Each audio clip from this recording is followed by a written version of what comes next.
Hello everyone. Hi guys, the video you're about to watch is a Building the Philippines coin phrase, I'm a 10%er. So enjoy. All right, I'm here with my buddy Sean. And Sean, when did we originally meet? We met in the middle of June 2023 when I first came to the Philippines. When you first came here, yeah. So the house was done at that point, right? So you Your came house, up. yes. Yeah, okay. So you're considered a 10%er by Building the Philippines. So for you guys who don't know, and you probably hear it on my channel all the time, I refer to people who are in committed relationships and are not doing the rental thing. They're actually looking to either buy a house or buy land and build a house. And that considers you a 10%er. So what I'm going to do with the channel is I'm starting yet again another playlist, and the playlist is going to be named I'm a 10%er. And what I'm going to start doing is all the friends that I've created here over the last couple years, as well as new friends that I'll meet here in the future. I'll be asking them if they would like to do an interview, if they qualify to be a 10%er. So this is our first interview. So consider yourself lucky, Sean. So talk a little bit about your significant other. My wife, Marsha, she's actually from here in Darwin. And she worked in Hong Kong for 8 years before she came to the States. And my chief petty officer, because I was in the Navy, his wife and her are friends. So that's how I got introduced to my wife. Oh, wow. And how long have you been married? 23 years. Wow. Wow. Long time. And your wife is an American citizen? Yes. Yeah. And she's a dual citizen. Dual She's a Filipino citizen. citizen as well. Very, very nice. And any children? One daughter. One daughter who's back in the U.S. Yep. Very, very similar to me. Our son together, Wilma and I, our son is in the U.S., and I have two sons from a previous marriage. So when was the first time you actually came to the Philippines? That would be 1974, when my dad was stationed in Subic. So you were a kid? I was a 5-year-old. Oh, wow. Okay, so that was your first taste of the Philippines. Yep. And how many times have you visited the Philippines throughout your life? At least a dozen times. So you were pretty well versed in the Philippines. Half those when I was single, and I've been here at least 4 times since I got married. Okay. So what actually made you decide, or what decided for you to move to the Philippines? Standard of living. You hear people say it all the time, they want to get out of the rat race, they want to get out of the politics, they want to get out of the stress. Well, I've been here for 6 months. I'm no longer on my high blood pressure meds. I'm no longer on my antacid meds for my GERD. I've lost 30 pounds. It's like, it's a much easier relaxation because I don't know all these bills. I don't have to work and kill myself. Yeah. Well, it's very similar to a lot of people here. I mean, that's similar to what I say, stress-free living. Yes. But you're actually off your prescription medicine. I am as well. I was on high blood pressure medicine at 35, and I'm off it. So that's amazing. So it's very funny that so many people say the exact same thing. So it's not just like it's one person saying it. So many expats move here and say the stress level's lower. They're off their medicine. They're enjoying themselves. You can say the tropical weather is another benefit, right? No snow. As long as you have a guaranteed income coming in every month, the dollar goes so much further here than it ever will in the States. 100%. And why do I want to stay in the States and have to work until I'm 62 or 65 or 67 before I can retire, when I can retire like I did at 54? Right. And while I'm still young enough and in good health, go enjoy some of it and go do the traveling and go see the vacations that you put off because of work or because the kids have this or the kid has that. No, I can go do all those things now. Agree 100%. And we actually retired the same age, 54. So it makes a lot of sense. I mean, why continue in that rat race? And so many people do. And I think it's just because that's all they know, because that's all we know. That's all we know. And people just continue on and work to 62, 65. You hear people working to 70, or well into their 70s just because they can't retire. But if they find a country where the cost of living is very cheap, like the Philippines, then obviously you can get out of that rat race much sooner. What year, now, so you retired at 54, so what year did you decide, hey, I'm gonna retire full-time to the Philippines? How old were you? Well, initially I started looking in 2008, but the economy went south. So we couldn't sell the house, and I went ahead and stayed in the Navy for another 4 years to 2012.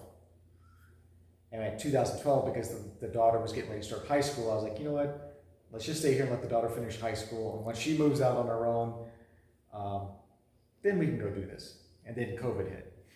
Okay. Which made us stay another 2 years. Otherwise, I'd have been here in 2020 versus 2023. So 2008, and you moved here in 2022? So that's 23. Wow. So that's 15 years. So you had the idea 15 years before you actually moved here. If the economy hadn't gone downhill in 2008, I would have retired right then and there and came straight to the Philippines. Wow. Okay. Because I'd have been 38. Wow. So Wilma and I always talk about on the channel that we had a 10-year plan, and we always say that that's on the high end. But you guys, Marsha and yourself, had the idea earlier than that. We had the idea, but it really didn't hit us hard until COVID hit. Yeah. And we looked at the fact, okay, our daughter has grown up, she's moved out living on her own, and we no longer have the excuse of why we can't. Yeah, that's a good point. I said, in the States, I'm paying a mortgage, I'm paying 2 car payments, I've got all these bills to pay. Here, I'm building a house, so I'll have no house payment. I've bought the car, so I don't have any car payments. I don't have any credit card bills. My monthly payments after I move into the house and stuff will be $40 plus food. Yeah, unbelievable, right? So it's going to be a totally different lifestyle because we won't be under that. I have to work every month so I can make money to pay my bills and keep a roof over my head. You already own the roof. Yeah, a lot of people here in the Philippines, the natives, when they hear that you live in the United States and you retired here, a lot of them will say, why would you do that? Because they don't realize, yeah, America is a first world country. Yes, America, everything is clean, everything works, the infrastructure is good as compared to the Philippines. But what they don't realize is you don't own your house normally. You have a mortgage. You don't own your car. You have a car payment. You have insurances, multiple insurances. Yep. You have to make a lot of money just to break even. Yes. And that's that rat race that they don't understand. It's the same reason most expats move overseas, not just the Philippines, but anywhere. It's because the dollar goes much further and their standard of living, within reason, is much better. Right. Because they have more buying power. Right. In the States, a person on $1,200 a month, they're not getting along very well. Whereas $1,200 a month here, they can do some things. They can go out and eat. They can take the occasional vacation. They can do things. Me, I'm 24 years Navy, retired, and then I worked for the VA for 10 years and retired from there. Between my Navy retirement, my VA comp, there's no reason why I can't enjoy more life. Right. While we're still young and capable of doing it. Right. So many people wait too long. Yeah. And then they retire. They may have a lot of money, but they can't enjoy it because they're too old. Yeah. You see the pictures and the jokes, the people in Venice. You got 2 elderly people there and they're asleep on the cupola as the guy's going by. I said, that doesn't want to be me. I don't want to be that white-haired little old lady, little old man who's not paying attention because I already fell asleep in my nap. I want to be able to go see things and do things. So when you started putting together the plan, and Wilma and I just did a video the other day talking about our 10-year plan and some of the things that we did, prepping the house for sale and really concentrating on saving money because we knew we needed a lot of upfront money. Yep. Call it cash upfront. What are some of the things that you did to prepare several years out before you moved here? Well, I would suggest everybody to come here multiple times first, so that you get to look at which area you want to live in, whether it's here in Negros, whether it's over in Cebu, whether it's up in Manila, whether it's in Palawan. Do your research. See what's there. Not only that, but then it gives you a chance to talk to the local people there and take a look at what is land costing? What is the average per square meter? You know, if I buy it down low by the sea, it's this much. If I buy it up in the hills, it's this much. If I buy it in the city, it costs this. Figure out where you want to live. Right. So you can go out and visit different areas and see which area really, you know, clicks with you and says, yeah, this is the one I want to live in. And then you start taking a look at, I need to buy a piece of land. So I already have a piece of land before I even come. Mm-hmm. So you bought the land that you bought here in Darwin, you purchased it before you moved here. We came out in 2022 and for a month and searched for land and found land and bought that. The wife came back 6 months later to finalize that. Okay. And then we came back 6 months after that to live here. Wow, that's great. So that makes a lot of sense. Now, Wilma and I didn't do it that way. We were here to see the land, but we were already retired here. Searched for land, found land. Your story's similar, but what you didn't buy the land while you're in the U.S. per se. You were here, searched for land, found the piece that you wanted, purchased it. Yep. So you seen it before you bought it. Yes. So that you would recommend that? Oh, yes. Yeah. Go actually see it, get it surveyed, pay for a survey. I know it may cost a couple $100 American, but get it surveyed, get it staked out so you know exactly what's there. There won't be any surprises. You'll already know what's going to happen in order for you to build there. While you're at it, go ahead and engage and find yourself an architect. Yeah. Because it doesn't cost a whole lot of money. I think it cost us, what, $400 to get our blueprints? So we sat down and over a 3-month period, went ahead and did our blueprints, get them done. So now when you come back to actually retire here, it's just, I need to find a rental. So I can put all my stuff while the house is being built and finding a contractor to do the build. Right. So you did some of the upfront work before you moved here. That was smart. The more upfront work you do upfront before you ever get here, the easier it's going to be on you. Yeah, I think that's good advice. Buying the land is, in my opinion, the biggest part. Once you find the piece of land that you want and it clears all those checks, clear title and a bill of transfer to your wife's name, and you get that out of the way, everything else is relatively easy. Yes. It's not easy, but relatively easy. But getting the piece of property is by far the hardest part. I would just get a lawyer, a good lawyer, preferably one who doesn't know the sellers, Right. so that there's no conflict of interest. Yes. Get a lawyer so they can go through and check the land, they can check the titles, make sure the title's clean, there's no liens on it, it's not government property, Right. COLA land. Yes. So you could buy it, but you can never build on it. Okay. Make sure it's that so that you could actually own it and buy it and build on it. So now that you've been here for a while, has anything surprised you? Has there been any big surprises? Not really, because like I said, I've been here multiple times, so I already knew, unlike America where things happen Yeah. relatively quick, things here go on a slightly different pace. Yes. You know, like a Filipino time. It will get done, it's just going to take a while. So you can't really be in a rush, because when you get in a rush, you inevitably say something or do something that makes somebody upset, and then your whole process gets slowed down even more. That's true. Yeah, that's definitely a frustration. Especially with government agencies, sometimes things just take a long time, and you just have to be patient. And that's really good advice. Well, I look at it this way, I'm retired. You have nothing but I time. have nothing but time. Yeah. So I don't really need to be uptight or crazy and draw my blood pressure up for no reason. I can wait. Now, your house, as the crow flies, is probably 2 miles from where we are right now at my house. Talk a little bit about the house itself, how big it is, how many bedrooms, things like that. It's 242 square meters, which comes up to about 2,660 square feet. It's a 3-bedroom. I have an office, big living room, kitchen. I have a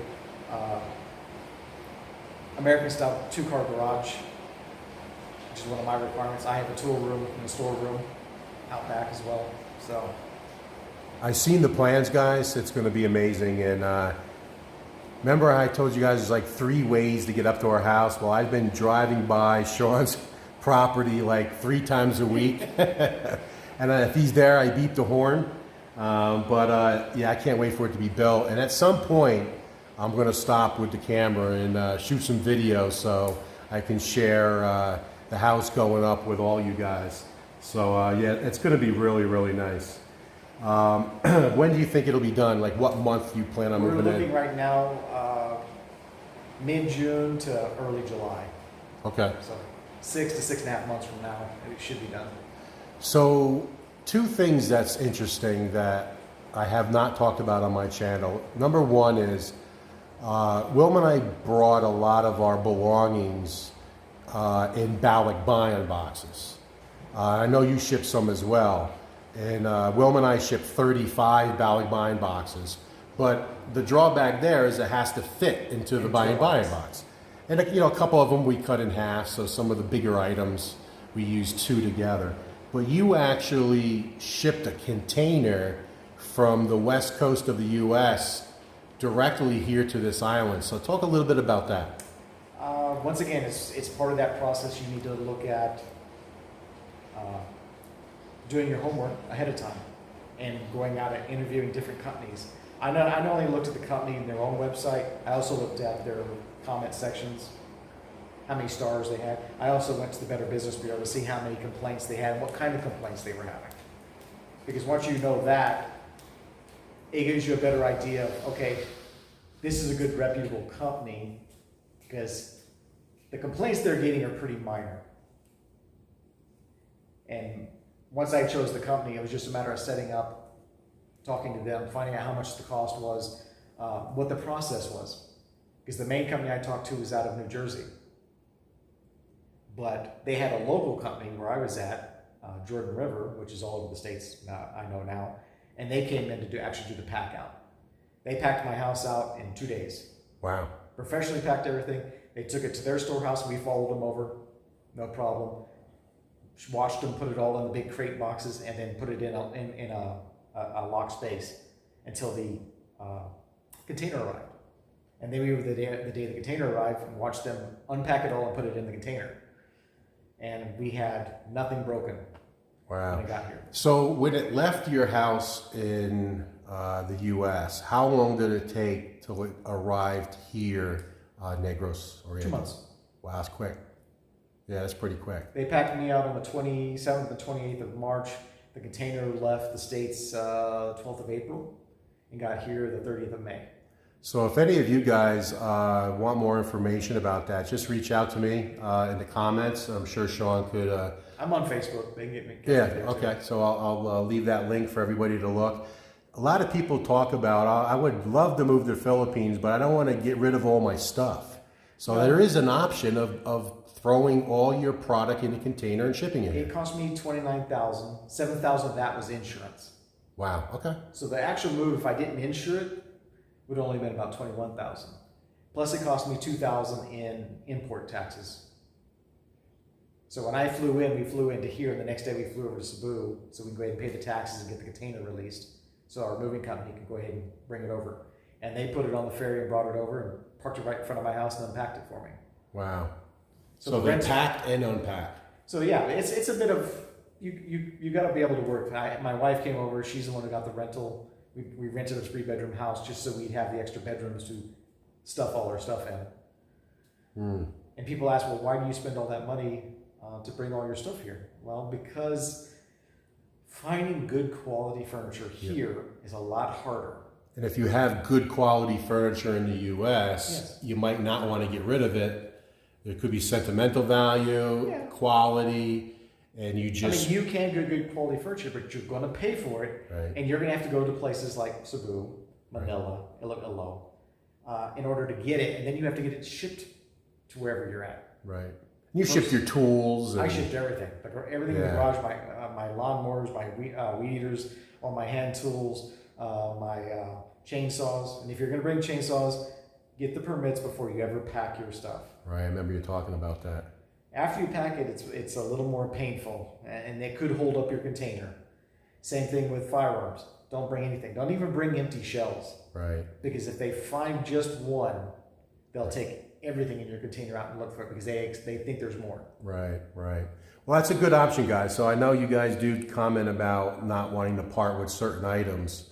And I actually had one subscriber said, I'd move there, but I can't get rid of my Lazy Boy recliner. Right. You could pack it and ship it. So it's another option out there. Another thing to keep in mind, if you're going to have any kind of safe, regular little safe, gun safe, you can bring them. Just make sure they're unlocked. Okay. Make sure they're the last thing that are packed into the container, so that'll be the first thing they see when they open it. Okay. Makes sense. So they don't have to dig through it because they're going to want to see what's in it. Right.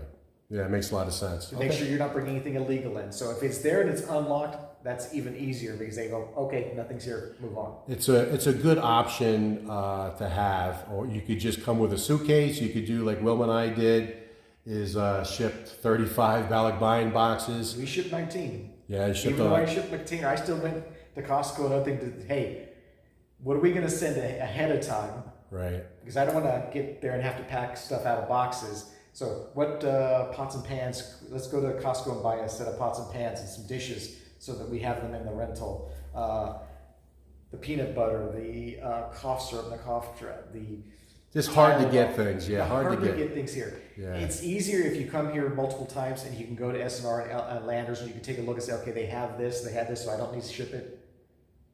Versus, okay, they don't have things like pinto beans. Okay, so I'm going to put a 25-pound bag in my box because they don't have them there. There you go. Or whatever else you find that you just can't live without, that you can ship in the Bounty commercial boxes. Right. So it's another option for you guys. So that's important. The second thing I thought was very interesting is you brought your dog from the U.S. Yes. So I don't have any experience with that at all. So talk a little bit about the process of bringing your dog. Once again, it started out with us investigating what it was going to take. And there are a lot of companies out there will do it for you. If you decide, you know what, I just don't want to deal with this, they'll do with it, but it's going to cost you $3,000 to $7,000. Wow. But I went to a little company called Across the Pond, who specializes basically in helping military people move across the sea for their different duty stations, and it cost me $255. They sent me a list of everything I needed. They contacted my vet after I told them who my vet was, and they sent him a list of everything he needed to do. They sent me a link directly to the Philippines agency here that handles the immigration for pets. I had my import permit within 2 days. And then only thing I left was, which airline am I flying on? Okay, I need to contact the airline so I can get a ticket for my dog and set up any requirements they require. So it was pretty easy then, actually. It wasn't that you hear that people have to jump through hoops and spend all this money, and that's not true. As long as you have all his shots and he's microchipped, or she's microchipped, or it is microchipped, because it's required to be in the Philippines, and you get that import permit. Wow. Okay. And the doctor does his final physical and stuff within 48 hours prior to you leaving, and he's already been flea and tick checked and everything. My hardest part wasn't the Philippines, and it wasn't over across the pond. It was the airlines. Getting a hold of them. Yeah, wow. Okay. And So once it I can got- be done. Oh, yeah. It can be done for I sure. got a hold of them. They gave me a call back in 48 hours because they have to go and get the permission. Once they got the permission, they gave me the number for it. So when I got to the front desk, I showed them my paperwork because they want to see it again at the front desk when you check in the airlines with the dog. They took a look at his kennel and said, "Yep, it's okay. He's okay. All the paperwork's good. Here you go." So if there's a potential 10%er in a first world country, meaning married to a Filipina, in that rat race like we were many years ago, they're right in the middle of it, thinking about moving to the Philippines, but they're just unsure, maybe nervous, maybe scared. What advice would you have for them? Part of that whole process of building up to this is come here multiple times. See different areas that you want to be in. Where'd your wife come from? Does she want to go home? Now, not everybody, and the Filipinos are just like every other family across the world. Some get along real well, and some are cats and dogs want to fight. But if she wants to go home, then that makes it pretty easy. You know where you're going to be going. Okay. But if you go and investigate the different areas, you see what is about. How's the shopping? Where's the malls at? see that it's not scary. Yeah, it's no different from me. Everybody here speaks English. Yeah, good If they're not point. speaking English to you, it's either because they're from a very older generation or they just don't want to talk to you. Right. Because right. they're taught Tagalog, which is universal. They're taught the regional language, which here is Visayan, and they're taught English in school. Right. So get a ticket, get out here. Yeah. Yeah, and take Come a visit. 30-day free visa. Yeah. So come out and explore and see if it's for you. And if it's your- very similar to what Wilma and I say all And the if your time. wife is a Filipino or husband is a Right. Filipino, you get a 1-year visa. Yeah, So as a balikbayan. yeah. Yeah, good So point. you could come out every year for a 2-week vacation or whatever and hit different spots for a few years prior to you saying, this is the one I want. Now let's look for land. So last question. 5 years from now, where do you see yourself? Retired, still here, enjoying myself. Enjoying your life. After the house is built, we're going to wait the first year because we want to build up our reserves for, not just for going on vacations, but we want to put at least 20,000 more aside to cover medical expenses or Yep. the unforeseen, Right. The unforeseen. The whatevers. so whatever's. Yeah. But after that, we're looking at 2 vacations a year. One to the States, so we can go back and do taxes and see the daughter, friends, and so forth. And then one each year we'll go someplace else. This year we'll hit Europe, next year Africa, this year let's go to Thailand, let's go to Australia, let's go hit all the places she's never been able to hit. I've Yeah. seen some of them. It's You my always dreamed of favorite. seeing, yeah. But now I could go not as a ship full of sailors, but as a civilian enjoying a vacation when the town's not overrun with a whole ship full of sailors. Yeah, good point. So you see yourself basically still in the Philippines, retired, living in your home, doing some traveling, and enjoying your retirement while you're still young. Oh yeah. Very, very good. Very, very good. Life insurance, I mean, I have life insurance. Medical insurance doesn't cost a whole lot, depending on what kind of program you get. Doesn't cost a whole lot. Medical care here, it's just like any place else. It's going to be hit or miss. You're going to have to figure that out as part of your process of where I'm going to get medical care. Routine care is easy. I get it here at the local, but if I'm going to have a surgery, I need to go someplace with a much better hospital.